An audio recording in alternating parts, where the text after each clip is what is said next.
Hello, everyone, and welcome to a very special episode of Fathoms Deep from Common Room Radio. I'm Elizabeth Stevens. I'm Daphne Olive, and we are starting out with our very special guest, Adam Serwer, who is a staff writer at The Atlantic. Thank you for having me. It's great to be here.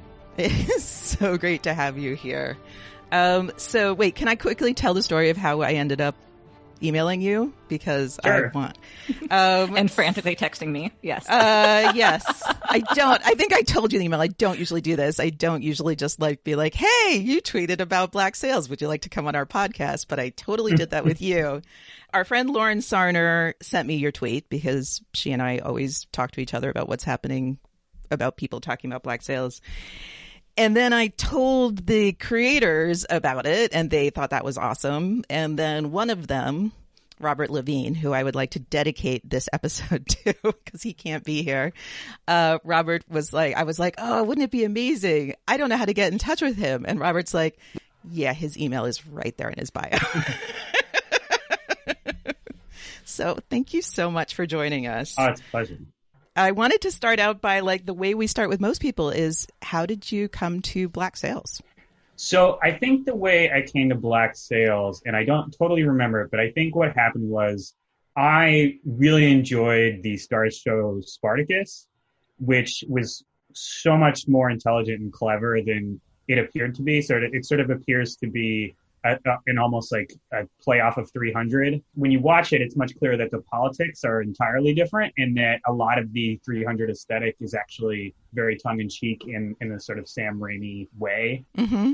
And what I liked about it was that it paid a lot of attention to the sort of historical constraints on telling the story of Spartacus's rebellion. And so when that was done, I saw that there was this other Star series, Black Sails, and I started watching it, and that's when I figured out when I started watching it, I realized it was a prequel a gritty prequel to Treasure Island. So I stopped watching it, and then I read Treasure Island because I was like, why not?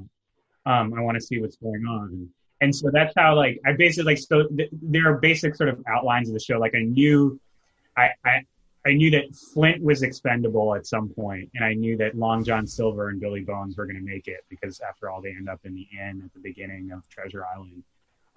But what really sort of fascinated me about Black Sails was that it starts off sort of as just a pirate show, and then it becomes this much more interesting theme that is sort of similar to Spartacus in that you have this sort of almost anarchic community that is trying to figure out a way to live free of the constraints of a civilization that is actually quite oppressive. And that was one of the things that I enjoyed about Spartacus is it's very much about how Roman society is.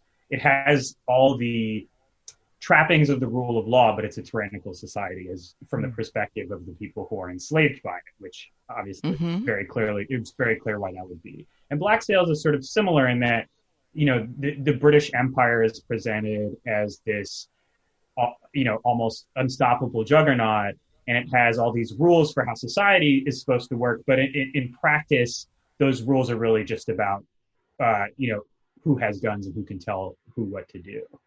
And it plays sort of like a fascinating contrast to the pirate crews who are, they're all the ships are like mini republics, right? Mm-hmm. Where they elect their captains, they elect their leaders. Those people are not, as in a military chain of command, unaccountable to the people that are under them. And when I watched that, I was like, wait, is that real? Is that, and it was real. They really were sort of trying to figure out how to live as individual human beings, respecting each other while still, having some form of civilization. And another thing that I liked about the show, which is that doesn't always work out great, right? No, it doesn't. So on the one hand, everybody's kind of living free and doing their own thing, but then Jack Rackham can't get anybody to actually repair the fort, right? You can't, the problem with anarchy is you can't get anybody when everybody's just looking out for themselves, you can't actually take on collective projects in a way that helps the community. So it's not as though they sugarcoat this society as being, completely perfect. It's obviously quite violent. There's a reliance on who has the most guns in the same way, even though it's different from the British Empire. But there's something sympathetic the pirates who are in effect trying to figure out how to live as individual human beings as opposed to being under the control of a very distant country that doesn't care about them at all.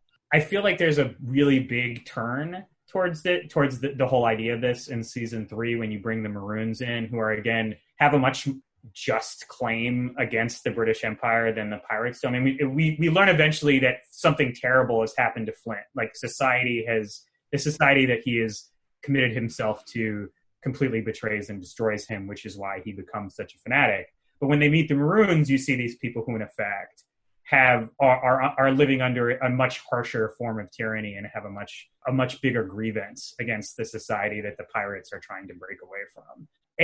And I was actually quite impressed with how that was handled. I think one of my favorite lines in the show is when they first get captured by the Maroons. There's an exchange where Billy's talking. They're talking about the pirates, and they're like, "Well, we've taken on some former slaves as crew members." And Billy says something like, "We've sold way more than we've taken on, and they know it." Right. So it's like these characters, the protagonists, it would be easy to make this alliance a simple thing, right? But instead, this show is like, no, the pirates are implicated in this system of racial caste, despite, considering the society that created it tyrannical. They're just as willing to take advantage. Right. And Mr. Scott said that even in season 1. Like, he was like, y'all think that they're coming here to free you. They're going to take the ones of you that are strong and useful, and they'll free you. Which, again, marginally better than where they were right then for some of them, but still, like, the idea that they didn't choose to be like, oh, these are our pirate heroes and they're perfect. And they're good. Right. Right. And they're intrinsically good people. And so therefore this is going to work out. I think, like, the twist with Mr. Scott is also one of my favorite things in the show. There's this scene where Vane, who is like, he was some kind of indentured servant, coerced labor in his childhood. And so he's like out there working with the slaves, and Mr. Scott comes to him and he says, I understand what you're doing, but the people around you do not understand what you're doing. Right. And something about that irritated me, like, Scott, why aren't you doing something about this? And of course, the show doesn't tell you that he is doing it. Like, it would be very easy for them to reveal at that moment that Mr. Scott is secretly the leader of a band of Maroons and that his plan is to help these people escape. But it doesn't do that. It allows you to be angry at the fact that Mr. Scott seems to have accepted this whole arrangement. Because that's what he wants Vane and everybody else in Nassau That's to what believe. He needs them to believe. Yes. And then, of course, he's fatally wounded helping them escape. But there's a lot of instances of restraint like that on the racial issues in the show that I very much appreciate. There's Eleanor Guthrie's monologue where she's like talking to Charles Vane, and she's like, oh, men are always, saying this and this and that, but they can't do anything without women. And like, it's this almost like, it's this proto-feminist rant, and she includes Mr. Scott in the list of men who have abused and exploited her. And at that moment, you're like, are you fucking kidding me? He's your slave. Like, how could you say this? And Vane doesn't say anything about that. No, when she gives us, no, I think it's actually Flint the too many goddamn men. Yeah. The too many goddamn men speech. Yeah. Mm-hmm. And Flint doesn't say anything because why would Flint say anything? Like, Flint has no, Flint's not actually in this for racial justice, so he doesn't really, he's not really thinking about how could she say this about Mr. Scott. But then when she says something similar to Maudie, she's like, no, fuck you. Yeah.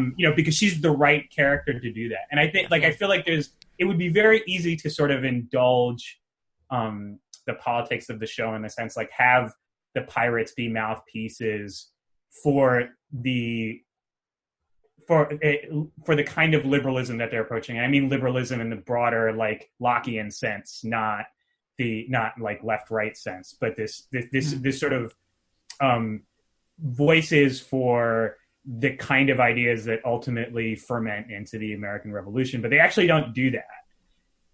They don't make people more aware of the water they're swimming in than they should be. Right. Which I think is like one of my favorite things about the show.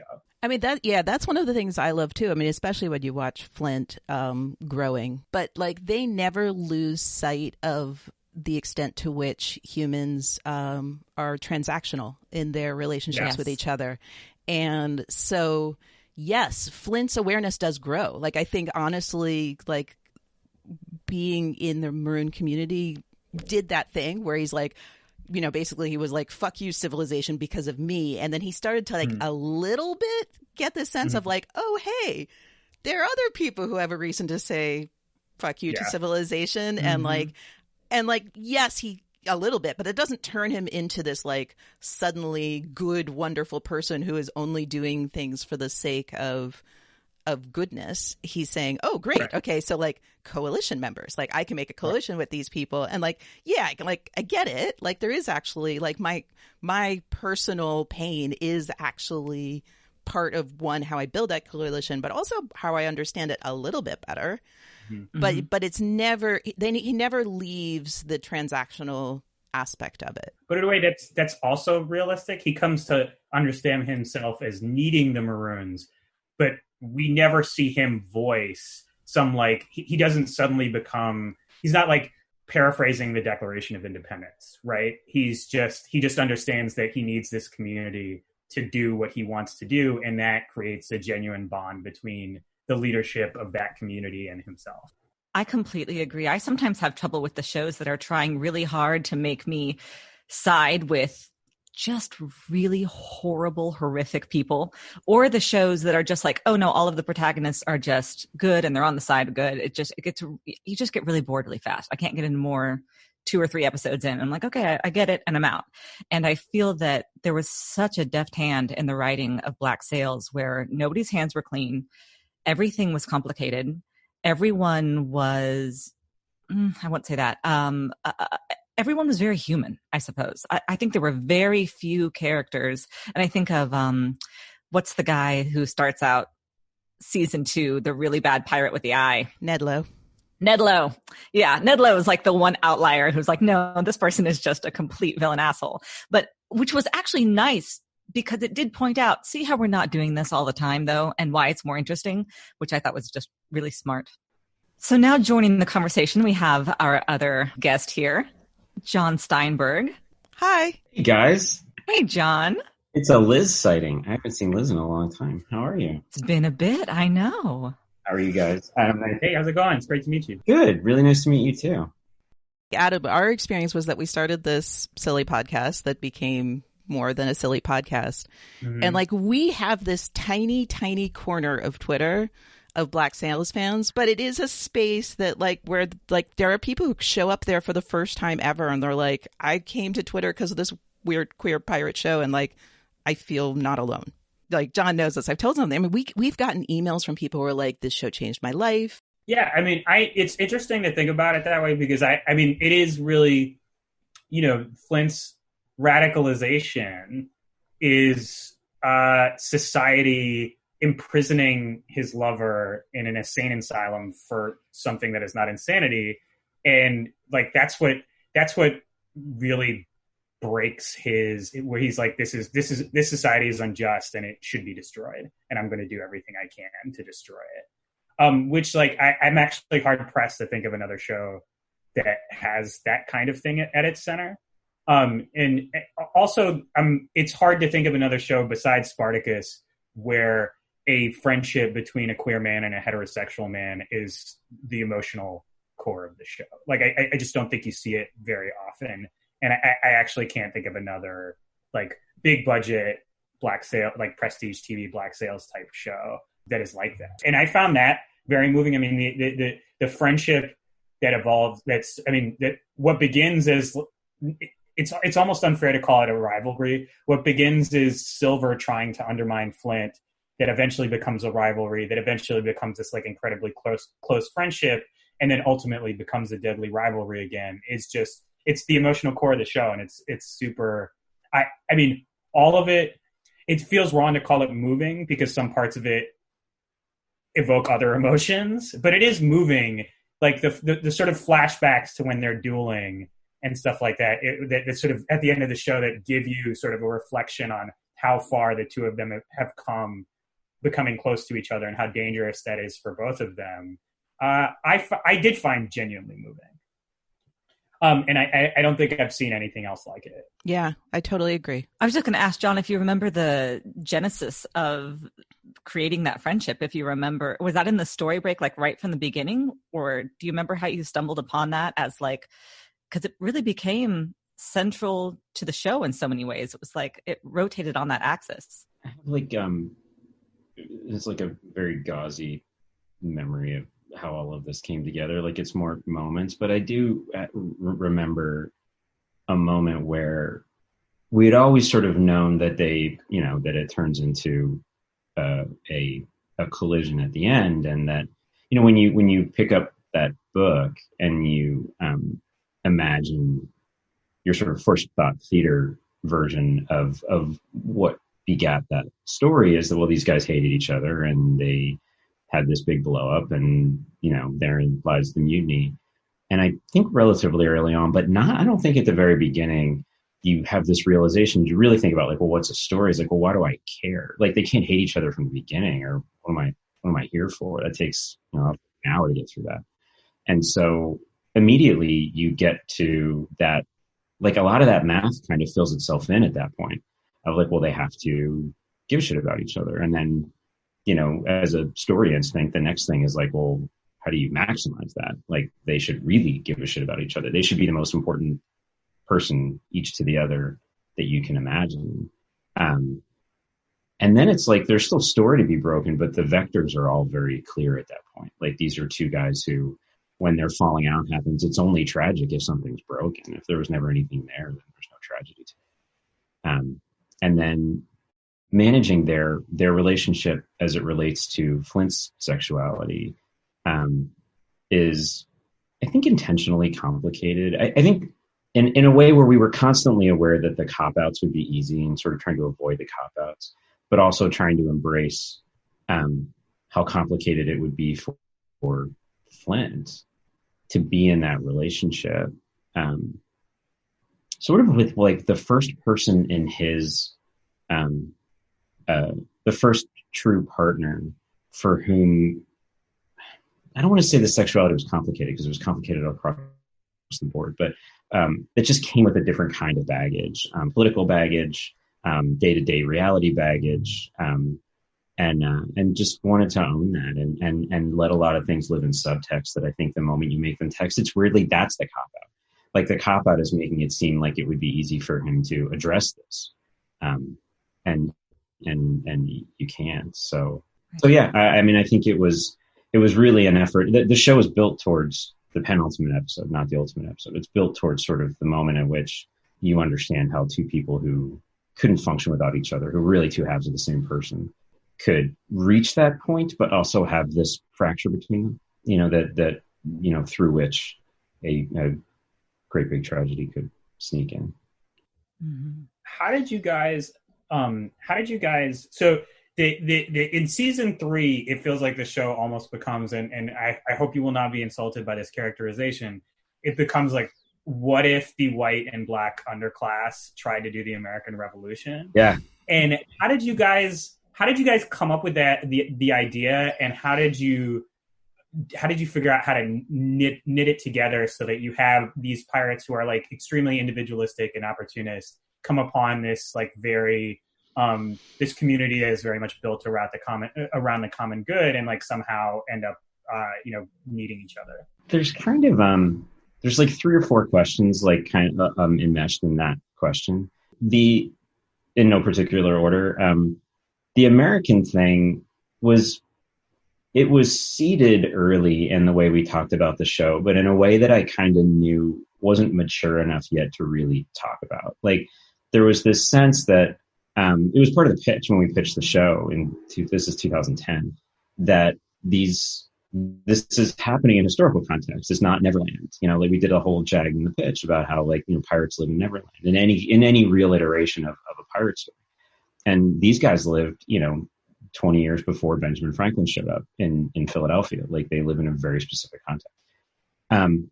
but there's this American mythology that's really pervasive, and I think it took me a while to unwind that, like, the American Revolution is the answer. Like, we figured it out, and these are the people who are sort of struggling through the early math to get to the ultimate answer. And I think right around when we hit season 3, there was just this is now 2014, having this feeling of, like, did we, like, is this really working all that great? And is this some kind of ultimate answer for which we should be blaming them for, not being able to arrive at it? And so I think that for me was sort of happening at the same moment of, like, they're wrestling with scary questions for which I'm not certain there are any better answers today than there were 200 years ago. I think the Maroon camp was sort of a similar evolution in the sense that we read a lot of social history when we were developing the show, and really tried to sort of just make our heads think that way.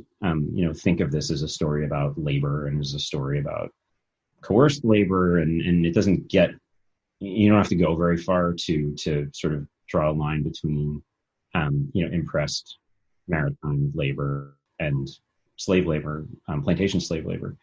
But there was also sort of this sense of, like, if the story we tell about the slaves in that world is just that slavery is bad, then we're not really doing anything. Like, I'm not contributing anything to that story. And so I just kind of held it off in my head until it felt like there was a moment at which it could be a better story than that. Like, and I think the season 3 thing hit at a moment where, it felt like we were ready for another piece of this story, for it to get much bigger. And we had always sort of had this sense that it was lurking out there, that there was this potential, that the thing that might happen before an American Revolution would be this much more radical sense of, like, well, why don't we just burn this whole thing down? Who's with me? And then it kind of got interesting, and you get into all of the politics of, like, well, what is we in that context? And actually gave voice to it, in season 4, people who were even in that moment are like, well, we're not, this we is awfully sort of mitigated in terms of how long it's going to hold together.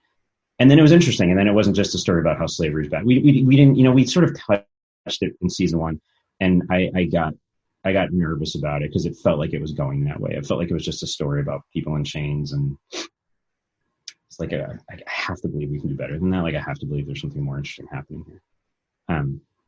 So yeah, it just kind of landed. There's a number of, when you're writing and publishing a book, essentially, like, in real time, and sort of unable to go back and fix anything, there's sort of this constant process of finding things that feel like accidents, and maybe they are, maybe they aren't. And the Mr. Scott thing, I think, was one of those moments where it felt like it was so set up for us, but there's this weird guilt and shame that happens when you realize, like, well, wait, but we didn't put it there for that reason. So is it cheating to try to use it that way? And so there was a lot of, like, math checking of, like, well, can you see the seams? Like, if you were an audience and you didn't realize that we were pulling our hair out trying to justify this, like, would you be able to see the seams? Wait, let me clarify something. What John's talking about is that season 1, Mr. Scott was not necessarily going to where season 3, Mr. Scott was going. Right, I got that. Or was he, and I just didn't know it? Like, you get into those kinds of questions where it's exactly. Like, I mean, we've talked about this a bunch of just sort of, this is the first story I took to that length, and, like, I think there's real math that I started to feel halfway through it. Like, stories desperately want to end, and, like, the longer you ask them to sustain themselves, the more it's sort of exponentially more complicated. Yeah.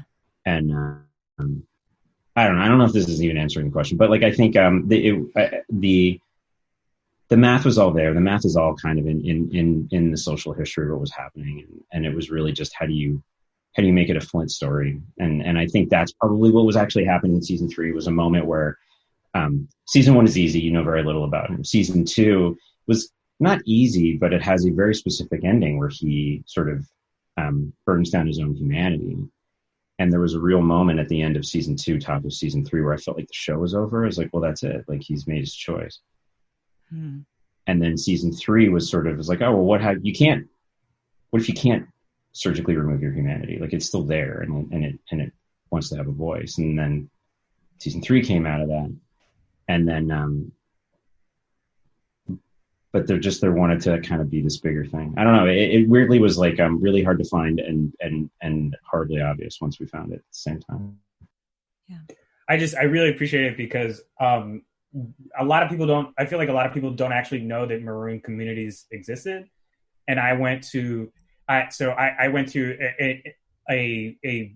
theater a performing arts high school in Washington D.C. and I was in the theater department, and we did like plays about the Maroons and stuff like that, and we learned about it because it was a public school in D.C., so they were very much into wanting to teach the mostly Black student population parts of their history that were not generally popularly understood very well. Yeah. So I really enjoy, because I'm again a little bit like the relationship at the center of the show. I'm not actually aware of a maroon community being depicted on an American prestige television show before. It's just not something that, typically it's not what you usually see portrayed of enslaved people on television. I don't think I'd ever seen it on screen, on film, full stop. Like I just never sort of been introduced into and introduced into it in a world, in a story that was determined for it not just to be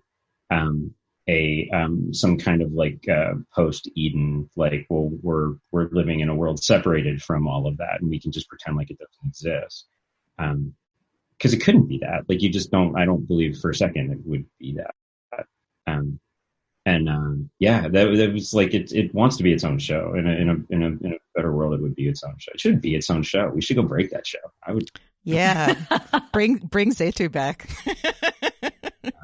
But the history is fascinating of Queen Nanny, and like just sort of that kind of I'm sort of fascinated by like fringy outside civilization power structures, like how they evolve and what they end up looking like when there's nobody who's sort of I don't know how to describe what the limitations on the evolution of them are, but like there's just something interesting about it. So yeah, no, it was cool. We did a ton of research on that. We talked to there's a woman whose name is escaping me, who is a professor at the University of South Carolina, somewhere in that neighborhood, who really wanted to understand it, like as best as we could, like understand what a person who was trying to run a camp like that was dealing with. How did you decide what parts of the history to keep and what parts to sort of, because historically, obviously, Jack Rackham ends up hanged in Jamaica, but he sort of, we get to see his scheming come to fruition in a very emotionally satisfying way at the end of the show. But how did you decide, like, sort of which, and obviously, like, Woodes Rogers is temporarily not triumphant and then triumphant later on. Like, how did you decide when, how to sort of bring things in to keep them in line with what historically happened and where to exploit particular ambiguities, like whether or not Spain actually destroyed Nassau at one point or another, or it's anxiety and shame along a horrible process of like I think when you zoom way out of it, what it probably looked like was like you plant a handful of flags in the ground when you understand what the history is, which I think we really tried to do. Like, whether or not we stuck with it, we want to know what it was.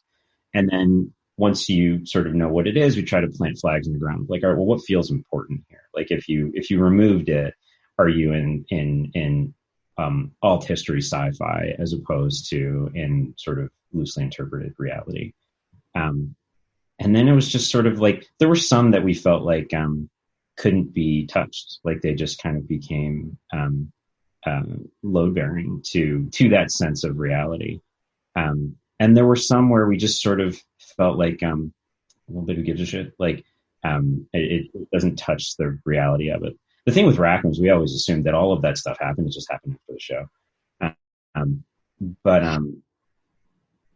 It was very difficult to, you're managing the mythology and the structure of that book, which we wanted to respect narratively, and the history, which has no room for any of that. Like, the history played itself out without a Captain Flint and without a revolution, and so, like, trying to figure out how to find a story that fits in those spaces and doesn't compromise them was the challenge. Like, Spain sort of burnt down the island, not in that way. And like, I think it was a lot of that. It was like, well, this happened. It didn't quite happen this way.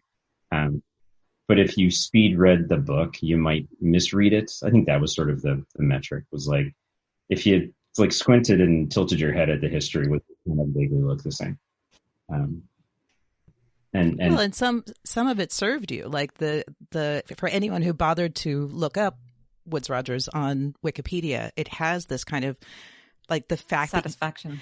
Well, no, but like this also doom, like that, he's coming back. So like, it's like, oh, everything seems really lovely in Nassau, but that Woodes Rogers is on his way back. Like, that, Max is there and everything looks amazing for Max right now, but she doesn't get to keep this in the way that she has it right now, at least. Yeah. I think Max is one of my favorite characters on the show because I feel like she evolves. She's sort of like exploitation eye candy at the beginning, but she evolves into this much more interesting character. I absolutely love the monologue, and I think it's season 3 where she sort of explains her motivation, where she's like, which is like a very evocative of like slave narratives, which is like she's staring in at a family, and she's staring at a man she knows is her own father while she's like outside in the slave quarters, and she's like, I'm never going to let anything stop me from getting what I deserve. Which is just like, and at that moment you're like, oh, this is why Max, despite having suffered through all of this insane shit, is just unstoppable as a force. She's just like, this is something she learned early on. She will not allow herself to be destroyed. And she's the only one that won't use violence. It's like, it sort of took a while to sort of realize, like, because it's, I think in the, maybe counterintuitively in a story about violence, that like the violence is always counterproductive. Like it's even when it's fun, it's always counterproductive. And so it made sense that it snuck up on me a little bit, but it made sense in process of like, oh, the one person who refuses to use it, and not like as a moral position. It's just like weirdly, like there's this background sense to her of understanding that it's counterproductive. She has to. Yeah, she says something when she's in Boston. She says something like, "Oh, how come you aren't using your slave labor?" She's like, "Imagine how many soldiers I'd have to pay to guard my room at night if I was actually using slaves." Right. Yeah. And like, there's obviously there's no way for this, wealthy white woman in Boston to understand how she knows that, but it's something that she would know and they wouldn't. Yeah, I've been in those rooms when we talked about going in there, and when the she's fully aware of having been on the other side of it. I think the her evolution kept me in the show a little bit. I mean, Flint's story is the story, but there are moments in which I'm reasonably convinced it's her show and no one else noticed, and so, which is fun. Like, it's sort of like if you're going to be in a B story, or be in a story that doesn't have the giant ships in it or whatever, to be able to rely on going back to, a character who feels like they're the protagonist in your show is a good way to keep interested 4 years process. That's just great. It helps a lot when these things kind of evolve, like the production reality, and the talent reality. These things will only go as far as the person inhabiting it allows it to. And so you're looking for this completely unpredictable alchemy of that, right? A person sitting in the right place in a show, in a right historical context or whatever, and a performer who can make it interesting enough that I give a shit and want to write for it. That helped a lot. She was pretty great. And it seems to us, did you find, John, that alchemy happened more reliably in Black Sails than in other productions that you've been a part of? Or is that a part of just the DNA of every production? Not necessarily of yours, but I mean, the math, I think, is universal. I think you're always in this this conversation with the other half of the character. Like, half of the character lives in here, and the other half is sort of inhabits a different body. I think we got really, really lucky with, across the board, not just Jess, but all of them, with finding people who not just were able to be that kind of a partner in building a person, but wanted to.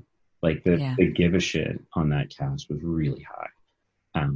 And I think not wholly unrelated. I think like they feed off of your give a shit. Like they can tell when oh hell yeah the scripts are cared for and when there's there's investment. It's not a guarantee. It helps, but we got a really good group of people, and like everybody still talks, and that's the most unheard of part is that after 4 years in South Africa, sort of essentially in boot camp, anybody wants to see anybody else's face ever again, and so everybody's that's really weirdly kind of the best part of it. So. I think it's because there's just a lot of satisfying payoff on the show.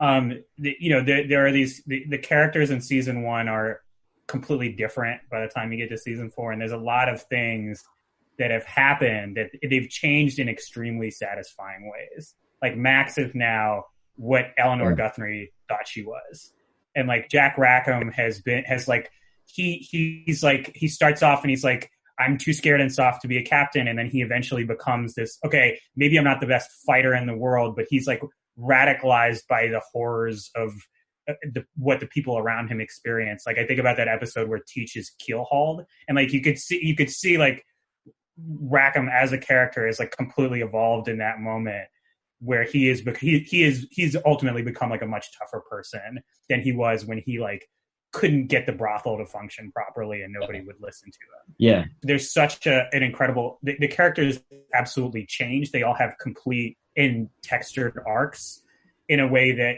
sometimes a lot of shows you watch, people are pretty much the same at the end as they were at the beginning. And I think that's one of the completely broken and unrecognizable in a way that's really pretty unforgivable as a viewer and as a fan of the show. So are we talking? Never mind. I'm not even going to mention what show we're talking about because I know, and you don't even have to say it. Right. Everybody knows exactly what you're talking about, right. and I'm not even. Yes, Adam. That was the context of the tweet that got me to email you.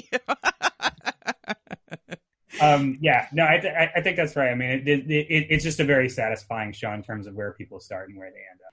I think the root cause of the rarity of that, from my point of view, having gone through it, is it's just really hard and requires a kind of a level of attention and care that I think A is just hard.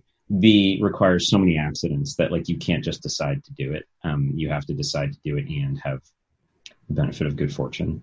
And so it's just like not a lot of stuff makes it through that gauntlet. Like we got left alone a lot in a good way by a network that was that had a lot invested in the show, and that doesn't happen all that often. Did you guys know you were ending at season 4? I knew before anybody else did. I think everybody sort of assumed it would be 5. I think I assumed it would be 5 until the top of 4. And you just sort of feel there was a couple of things happening. One, like see above, it's really hard. And you kind of get to a point where there's a reason why you don't see a lot of shows that sort of feel that way, that have a beginning, a middle, and an end across however many seasons, because they just don't want it. The story doesn't want it. The story wants to be over. The story wants to, and so when we got to 4, and some endings that I think I always assumed were 2 seasons away started to become clear. Like, I don't think there's that much story between here and there. Yeah. We sort of, some combination of good faith theater for the network of, we'll try to find a season 5, and real good faith due diligence of, all right, what would it look like? We broke something that like, it was a tremendous amount of effort, and it kind of made me smile and was like, oh, that sounds fun, but it wasn't the show anymore. And so I think really early in season 4, before we said anything out loud, it was like, there's nothing left. This is the show. Like, it's ending in exactly the right point. I think that ending, in all of its sort of components at the end of season 4, was starting to become clear in season 3 of like, all right, this is what it's going to be. We wanted that really upsetting dynamic between Silver and Mahdi. We wanted this sort of ambiguous disposition of Flint as it relates to the book. And then as soon as it was like, we're there, like we're 10 hours away, we're 8 hours away. So Yeah. the network, we went in to go pitch them. They scheduled a pitch for season 5, and so we went in for a season 5 pitch, and we said we don't want to do a season 5, and they argued for a minute, and they're like, "What are we arguing about?" So that was it. I actually think that's it right there, is that you guys are willing to end the show. Yeah. I think that's part of what makes it so good, is that you actually like were willing to have an ending. Like, so there's so much. I feel like there's a lot of stuff that is just like, how do we prolong this forever and like keep it going? And that actually prevents you from having a satisfying ending. Well, it's commerce, right? Like, I think one among the number of accidents that I think needed to happen was this very narrow sliver of outcomes of like successful enough that they're willing to, that the people who are paying for it are willing to keep paying for it, but not successful, that those people feel like they need it. And so you already had to walk through this door where, like, if I had gone in season 4 of Game of Thrones and said, I don't want to do it anymore, like, they would have said, okay, well, we'll find somebody else to do it. Like, exactly. That it's worth too much. This was a little bit of, okay, like, we're sad and we would do it again, but we get it. And so, some of it was us, some of it was just being really tired and I hadn't seen my kids in a long time. And some of it was, the luxury of not having anybody say you must, I think. So would certainly have rather have been Game of Thrones, I guess, but maybe not. I don't know. Like, there was definitely I like looking back at what feels like a story. It feels like exactly what we wanted it to be. Yeah. Which is, ask people who make TV, that doesn't happen. That never happens. Yeah. It seems to me that there's an incredible amount of integrity to the story, just all the way through, that not many people get to have. Either they don't have the chops to pull it off, or they don't get the chance.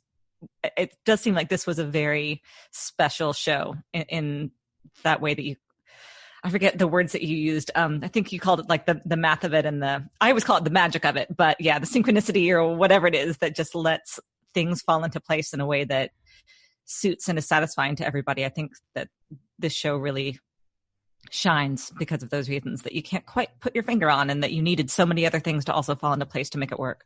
A ton of, like, we'd spend an hour just going through the things that were like wholly out of my control, and without them it wouldn't have worked, or it would have been something kind of meaningfully different.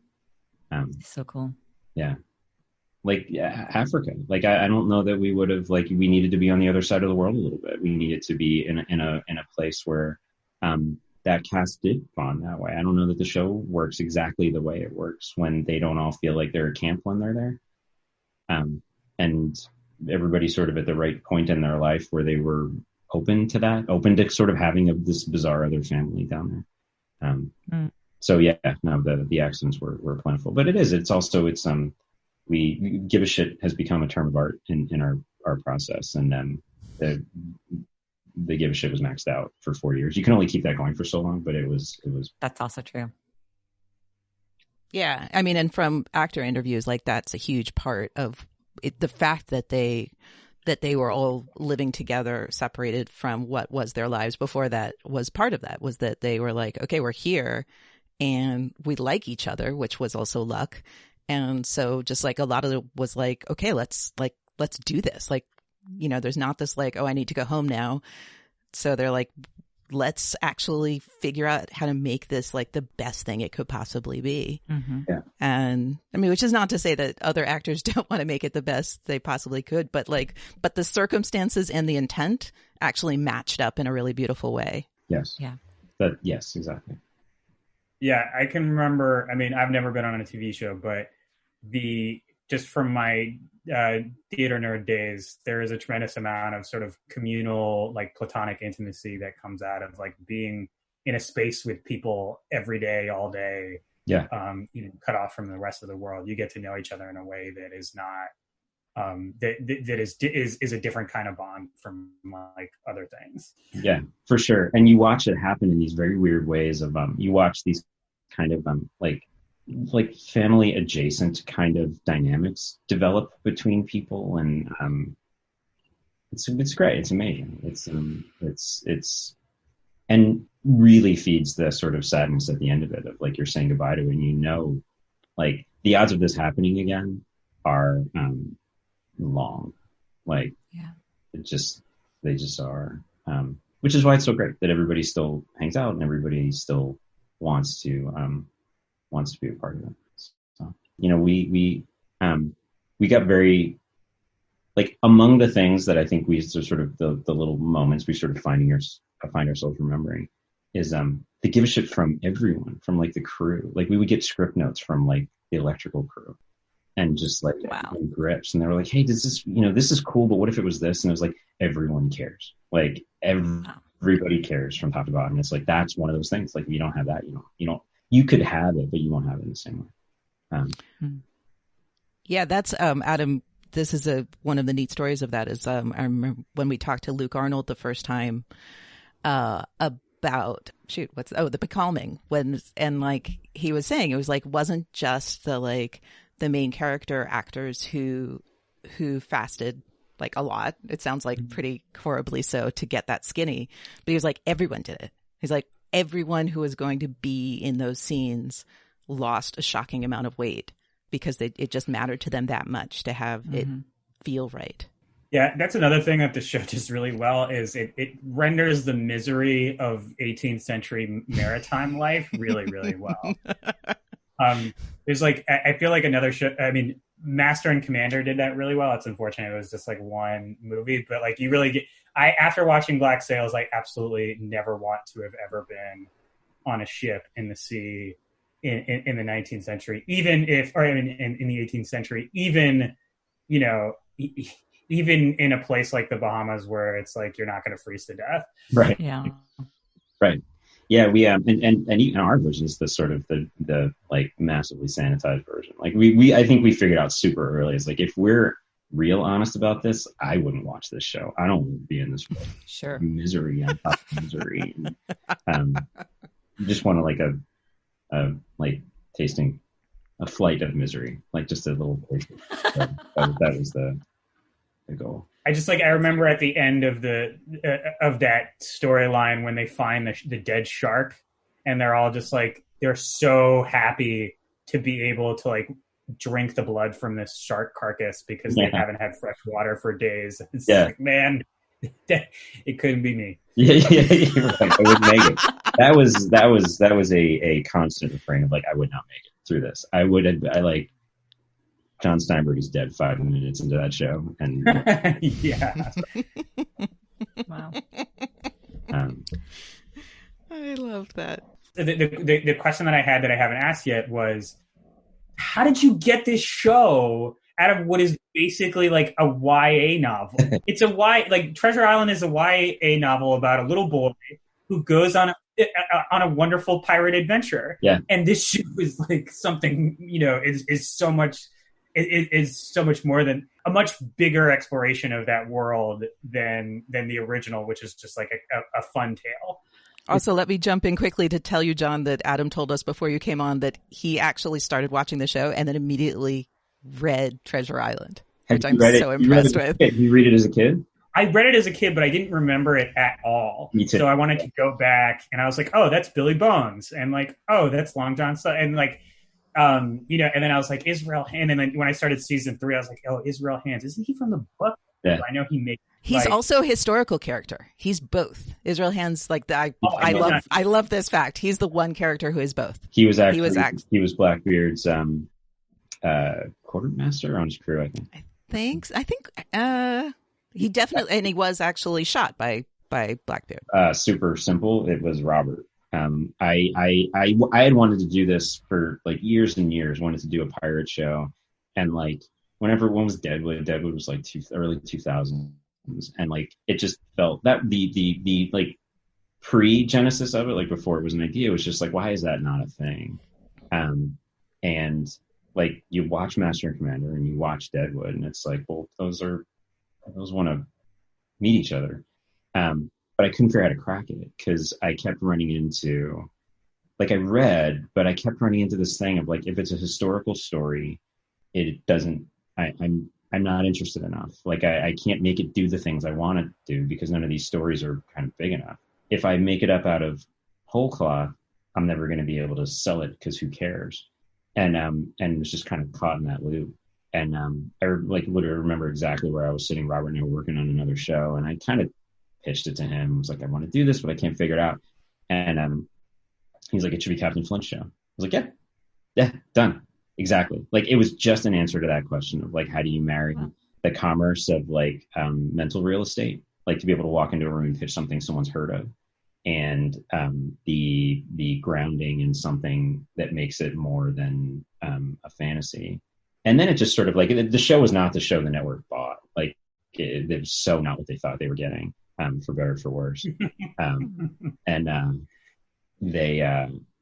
But it just once we were in the door, with like it's Long John Silver and everybody knows him, and it's got this sort of this sense of creative legitimacy to it. Then the inmates took over the asylum a little bit, and it was like, great, let's go back to all this. Let's go back to kind of making this like very, David Milch, David Simon-y sort of sense of what that world must have been like.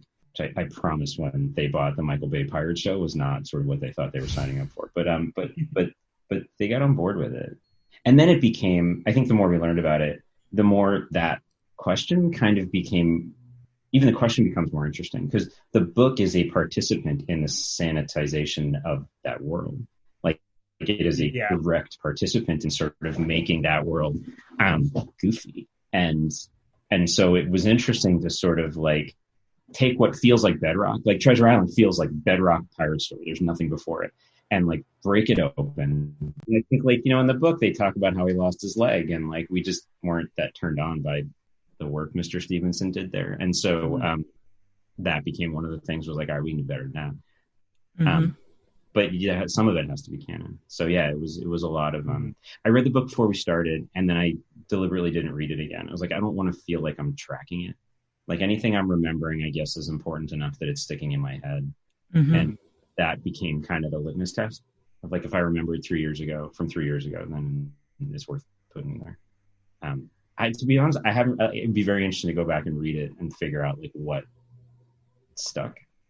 I didn't do that. I didn't go back and read it after the show. It's really interesting to go back and think about the book after having watched the show because then like Captain Flint is a parent in the book, right? He's like, like he's this ambivalent tribute, right? He's either being mocked or he's being remembered, and then like the show makes it kind of both, right?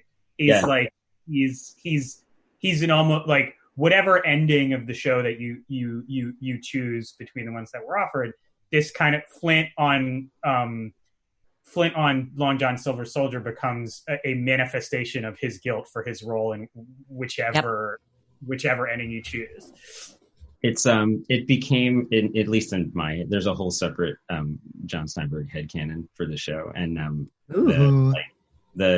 it was funny to me as a like show that like I'm fully self-aware that we were writing a lot of dialogue and writing these monologues and whatever, and that Captain Flint he talks too much. That was the joke in Silver's head. It was like this bird that talks too much. So it's like, well, I know who to name him after. But I think remember like that's one of those like moments that I remember having that thought of like, wait, was Flint in that book? It's like he's not in that book. He's the bird, and it's like, oh, that's interesting. But like, they thought enough about him to keep him in the book. Like his ghost is in that book, and that's where it was just like, oh, his ghost is in that book. That's cool. Like that feels like that book is a sequel to something that nobody's put together yet. And then the door is wide open to who's a guy who's worth having a ghost in a story like that.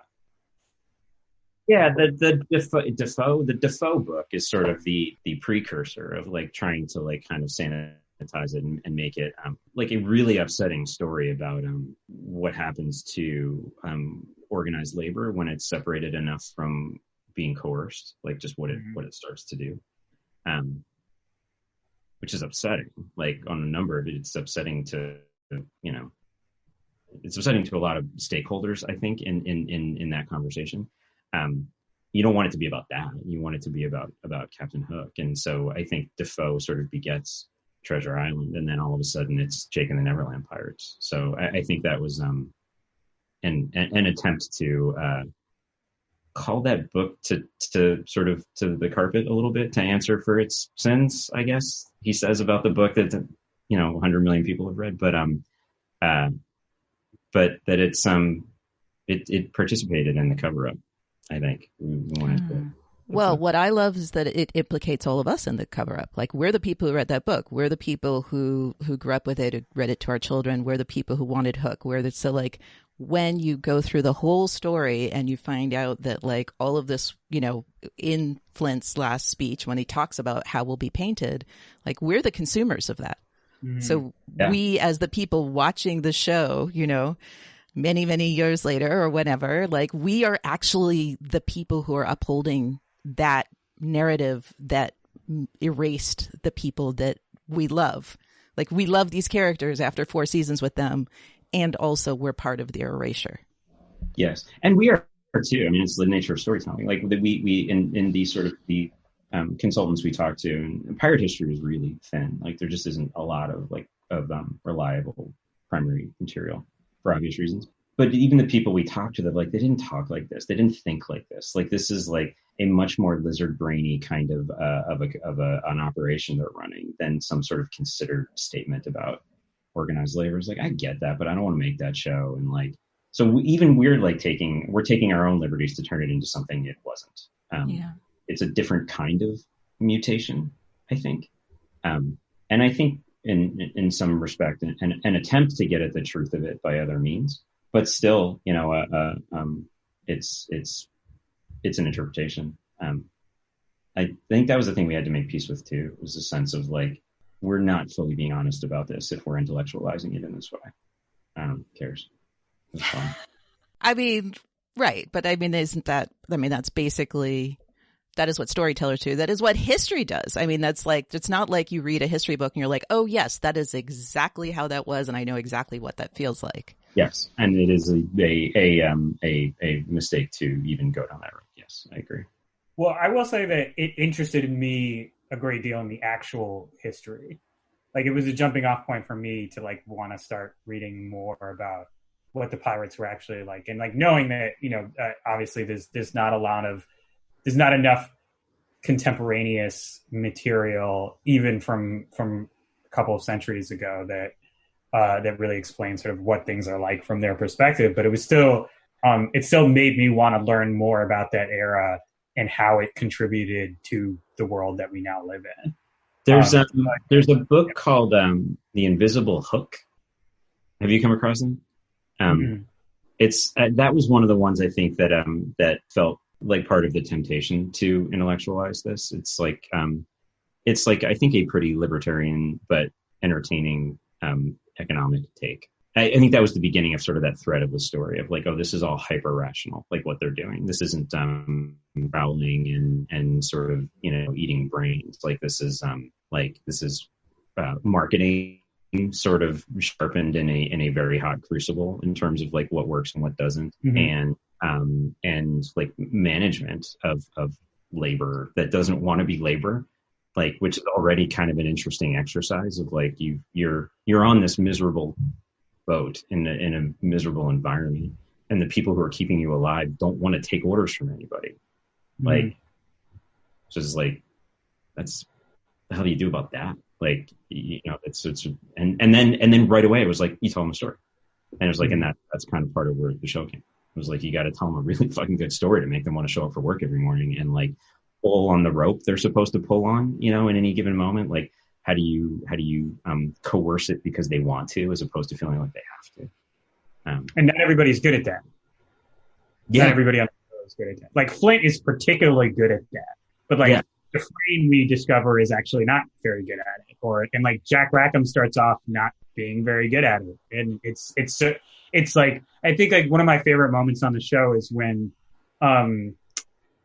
Woodes Rogers shows up and he gets the fort repaired immediately, and Jack Rackham is like, "What the fuck? Like, why didn't you listen to me?" Yeah, And he just like he can't figure it out, and it's sort of it's just one of those funny things. Like, if in case you were thinking that we are trying to say that what the pirates are building is like an ideal society, it's actually not that. Yeah, that would have been unforgivable, I think, to suggest that like in the conversation about what's canon and what sort of undermines the truth of the story, it would have been unforgivable to suggest that that at any point they even approached some kind of utopian answer to anything. Like, it's just a fucking nightmare on top of a nightmare. And it really is. It's like everybody is defined by their relationship to narrative. And like Raffin's thing is always that the story makes sense to him and no one else, which is like totally relatable. And then just like he can't get it through his head why nobody else finds the same thing as interesting as he does, which makes him terrible at it until he's not, until he finds his place in it. But yeah, it's like it goes straight from. I'll send you a copy of the book. It's really interesting. It goes straight from like the economics of that to the marketing of it to the narrativization of marketing to that's it. That's the show. Like, is how do you manage story? I have an interesting thought that I just came up with. Bizarrely, a new thought about Max. Didn't know that was possible at this point. Max doesn't do that. No. Max doesn't do that either. Like, we've talked so much about her not using violence, but she also she succeeds without using narrative. Yeah. Well, she's marginalized. Like, she is someone who so in a literal sense, she lives in the spaces between everybody else's stories. And so I think that gives you the ability to kind of walk around behind the walls of the house that everyone else thinks has solid walls. I think that was that was not unintentional, I think. She knows it doesn't have to make sense. Yeah, she knows it never will. And that's what she knows. She knows it can't make sense. It can't make sense. And she knows that you can't beat it. Like, I love her. The house won't burn down. Like, the house, it doesn't, you can't tear it down. Like, it won't move. You just have to figure out how to kind of tie threads between rooms that don't seem to be connected. And she is the hyper realist. And really, you'd almost have to have experienced life through her eyes to have that outlook at that point.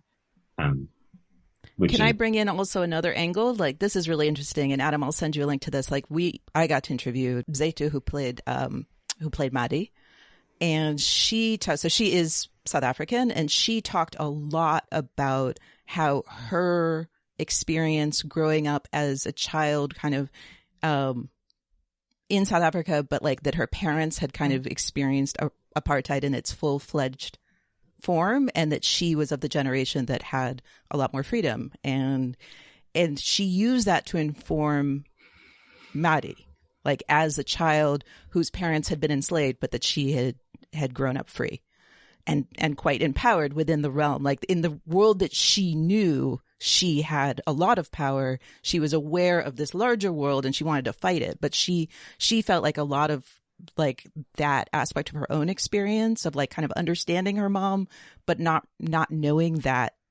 like experience firsthand in the same way, gave her a lot of courage to fight things that she felt like her mom was more like a Max. Like, her mom was more like, I need to figure out how to function within the constraints that are put on me. And Zaitu herself was more like, well, I'm going to start breaking those constraints. Yeah, Martin's character is so fascinating because she's very much, as opposed to like Mr. Scott, who is like, or Max, who are very conscious of having to manipulate the way caste works in their world. Maddie has her head up the entire time. She talks to everybody the same, and she's not intimidated by any of the white people that she meets because she simply has not grown up in a society where she is forced to defer to them. I think, it's just like another example of sort of narrative specificity on the show that I really liked. It's funny. She was a total accident too. She, I've told this story before, but the first iteration of that story was that Mr. Scott had a wife who ran the maroon camp. And then, and she was his daughter and she was his wife, and we kind of couldn't figure it out. And we went through auditions and we found these two actresses who we really liked. And I couldn't decide. Like, they both were so different, but so great. And like, we got very turned on by finding people down there, just finding faces you don't see on US TV. And remember like sitting in the room as we were like arguing about, is it his daughter and it's going to be this actress, or is it his wife and it's going to be this actress? And like, just had this thought, I was like, wait a minute, like, are they they're not that far apart in age, but it's like, would you buy it? And I was like, let's just do them both. And this story does not work if we hadn't done that. Like, it does not work if it's just one person in that camp talking about running a camp. Like, it had to be a family story. It became this story about a mother and a daughter and whatever. And like, and it was a casting accident. Like, it just, I didn't see it until then. Maybe eventually I would have figured it out, but I don't know, maybe not. So that, like, piled up on top of the accidents it takes to make these things work. You wouldn't have cared. It would have been dry. Like, it would have been this very dry conversation about governance in a community like that. So yeah, it was her. If she had sucked, we wouldn't have had. That's just such a like interesting example of an actor minding their own experience to create a character too. It's just like, yeah. You kind of need it. Like, you need to find a thing that makes them light up a little bit. This is going to sound insulting, but I don't mean it this way. It's like it's playing an instrument. It's like it does what it does well, and like you're not going to get the best result from it if you're trying to make it do what you want it to do. Like, it sort of requires the back and forth. There was a lot of that. It, like another sort of, I mean, like, as a production accident, we were in South Africa, but the reality of that place, and we were there when Mandela died. So it was like a really sort of highlighted, augmented experience of the reality of that place is a character in the show. It's sort of, you wake up and go to work in the morning and you see it in every direction. And it's sort of, it infuses itself, I think, in the story. Was that 2013? Was that season 1 or 2? I think it was season 2. Yeah, it was wild. I've never experienced anything like that. Wow. And the effect it had on everybody there, we don't have that here. There's no analog to that experience. I mean, fortunately, in some respects, there's no analog to that experience. Right. Like, it's the watching what one person means to everyone. Like, literally everyone, really. Have you ever been here to South Africa? I have not. I have not been to South Africa. I'm sort of like weirdly obsessed with their history, which feels like an almost bizarro version of our own. There's like a lot of parallels. This, like, white settler colonial society. This whole like issue of racial caste. There's just like there's so many parallels, and yet it's like obviously completely different. But there's something. I feel like I've read so many books about it. I've never been there, but it feels like there is a kind of emotional familiarity to the story, even though the story itself is actually very different. And I wouldn't try to compare them directly. There's actually, I don't know if you don't mind my plugging this, but there's actually a really good documentary, which I think is on Amazon right now, about RFK's visit to South Africa. And he starts a speech and he's like, I come here to discuss a society that is dealing with the problematic legacy of racial hatred, a society born of pioneers and natives and war and genocide. And he's like listing all these things. Like, I speak, of course, of the United States of America. And there's like a big laugh in the audience because, the South African audiences realized that he was trolling them the whole time. Okay, that is so worth watching for that moment. That's amazing. But yeah, I mean, I have not myself been, but I hope to go someday. And I'm also like obsessed with all Netflix South African content, and I've watched all of it. So, but yeah, it's fascinating. It's a fascinating country. Yeah. It is a fascinating place. And weird to like, I don't know, it's weird for me. I never lived anywhere else. Like, I'd never been abroad, and to like go from like scouting a place to like, okay, you live here part-time now. Like, it was and that place, it's pretty great. I completely a participant and a character on the show. I think it's voice. Yeah, I like that very much. So yeah, I could definitely see how that like filming there could have infused the show with some of the things that end up being a part of it. Yeah, for sure. I mean, our stage is, like very nice, almost brand new studio lot across the street, literally across the street from Kailicha, which is, acres and acres and acres of township.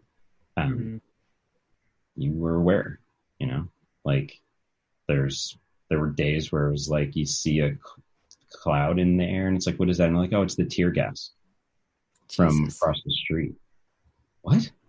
Like, yeah. And you can't, it's keeps you honest, Wow. So, it was a fascinating experience for everybody. I mean, that was also sort of part of the casting, was they really embraced it and got involved and yeah, it's fascinating. It's a whole other conversation. Wow. Worth going. Food's great too. They have great restaurants there. Ooh, yeah. Well, thank you so much for having me. I really appreciate it, John. It was great to meet you. It was great to meet all of you. Really nice to meet you too. I am a fan. So. Oh, thank you. Yes, I am also a fan. Totally a fan. Adam, I do have one quick question for you. This is on the sillier side, but I did promise someone I would ask. One of our friends who follows you closely on Twitter would like to know how you would fan cast your cats as Black Sails characters. Oh, man. So this is for Clint. Clint, we love you. Obviously, Butters is Flint. Okay. I feel like Eggsy has to be Long John Silver, and Benny is Jack Rackham. Awesome. I will from now on look at your Twitter with that in mind. Hilarious. Thank you so much for joining us. And John, thank you, as always, for joining us. Thank you, gentlemen. Thank you so much. It was great to talk to you guys. It was great to talk to you, too. All right. Bye. Talk soon. Thank you. You too.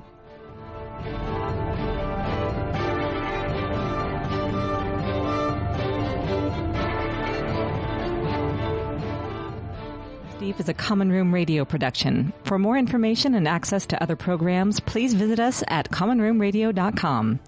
To show your support, pledges of as little as $1 a month can be made to patreon.com/commonroomradio.